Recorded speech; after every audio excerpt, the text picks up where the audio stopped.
Bienvenidos a nuestro curso virtual de Historia para el cuarto grado de primaria. Les saluda el profesor Andy Ortiz Tomasto. Recuerda que la consigna de esta semana es: Navidad es tiempo de reflexión. En esta sesión vamos a continuar trabajando el virreinato peruano. En esta ocasión vamos a conocer cómo fue la economía durante el virreinato. La actividad más importante fue la minería. A diferencia de la época incaica, en que la actividad más importante fue la agricultura, que permitía la alimentación de toda la población, acá va a ser la minería. Y eso debido a que los españoles buscan metales preciosos. Entonces es necesario conocer la mina de Potosí, que era una mina de plata, ubicada en el Alto Perú. Actualmente el Alto Perú es el país de Bolivia.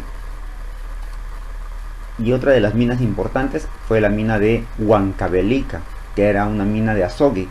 El azogue también se le llama mercurio. ¿Y para qué se usaba este mercurio? Acá se trabajó la técnica llamada amalgama. La amalgama consistía en agregar el azogue a la plata para purificarla, porque esta plata no sale en estado puro, sale combinado con otros metales. Entonces, al agregarle el mercurio o azogue, esta plata se separa de los otros metales y ya queda el metal limpio. Acá podemos observar el cerro de Potosí y en los alrededores algunas viviendas, sobre todo de españoles, y en las partes altas trabajando los indígenas. En este otro mapa vemos la ruta del azogue. Cómo es que llevaban este metal desde Huancavelica, pasando por el puerto de Tambo de Mora, luego era transportado por mar hasta el puerto de Arica, para luego ser llevado por tierra hasta las minas de Oruro y Potosí, para purificar esta plata que se estaba extrayendo. Por último, hay que mencionar que los indígenas aquí trabajaban bajo el sistema de la mita minera. En este sistema, del pueblo de reducciones de indígenas, se extraía un grupo de indígenas, varones entre 18 y 60 años, obligados a trabajar gratuitamente en estas minas, sacando los minerales, bajo la supervisión de un español. Otra actividad importante fue la agricultura, y efectivamente porque de eso subsistieron.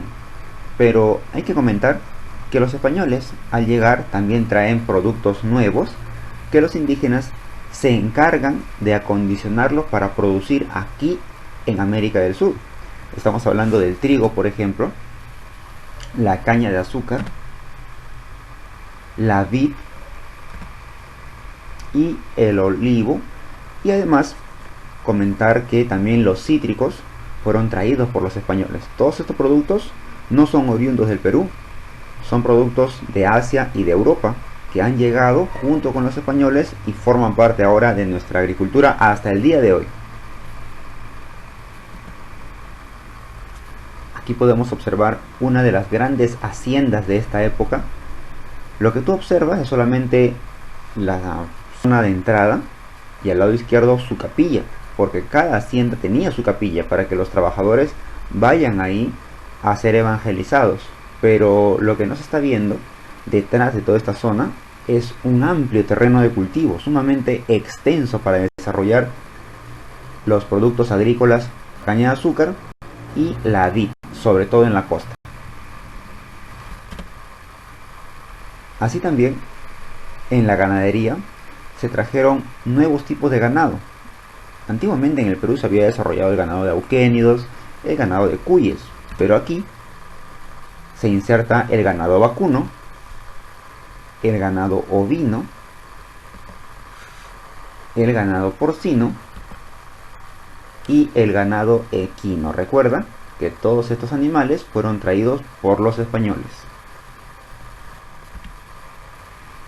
Respecto a la textilería, esta actividad se desarrolló en los obrajes, que son grandes haciendas cuyos dueños eran españoles, y cuando los obrajes eran más pequeños se les llamaba chorrillos, pero la función era la misma, porque dentro de estos obrajes se desarrollaba la actividad textil. Los indígenas trabajaban en esta actividad para abastecer de vestimenta a la población. En algunas ocasiones también los religiosos, porque también tenían haciendas, se encargaban de hacer esta explotación contra los indígenas. Es por eso la situación tan difícil que le tocó vivir a la indígena del antiguo Perú en la época del virreinato.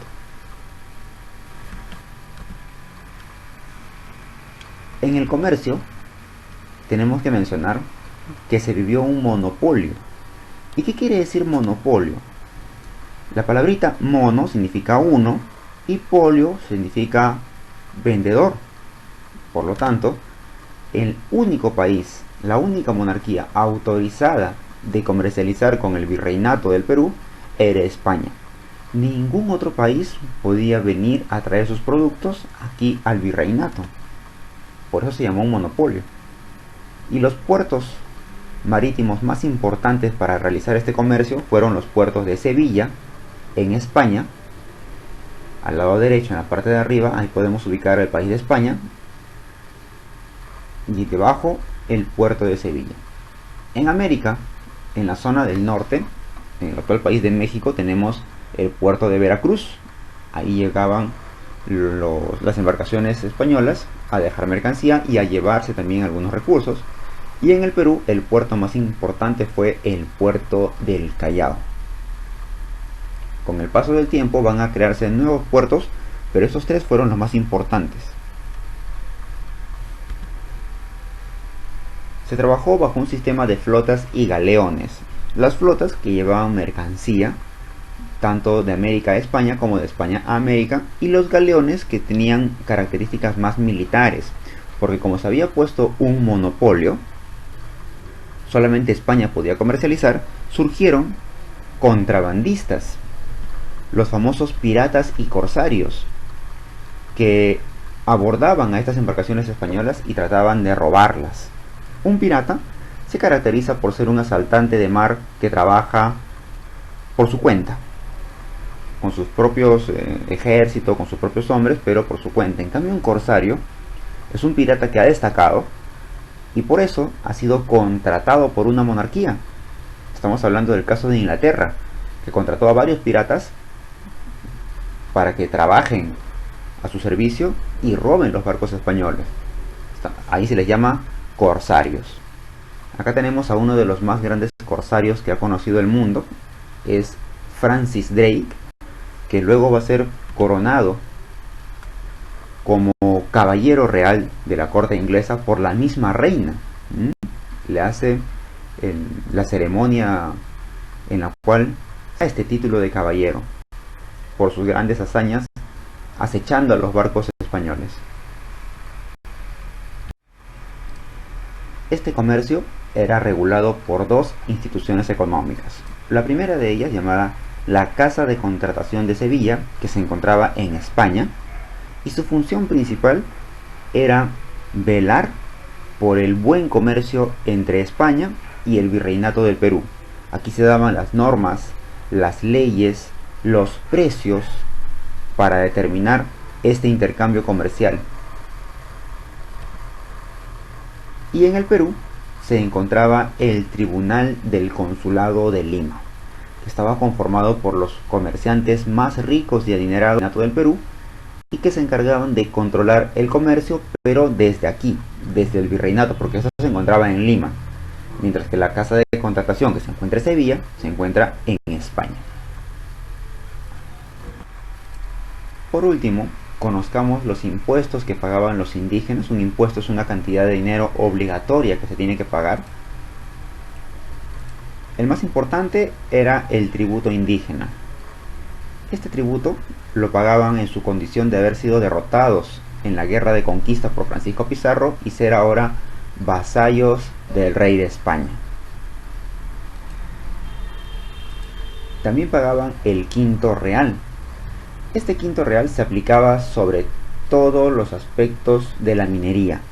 Si se extrae, por ejemplo, 100 kilos de oro o de plata, la quinta parte tiene que ser destinado directamente a España. Por eso se le llama quinto real. El diezmo era una institución que traen los españoles, pero que lo cobra la Iglesia Católica. Este diezmo se refiere a la décima parte de tu producción.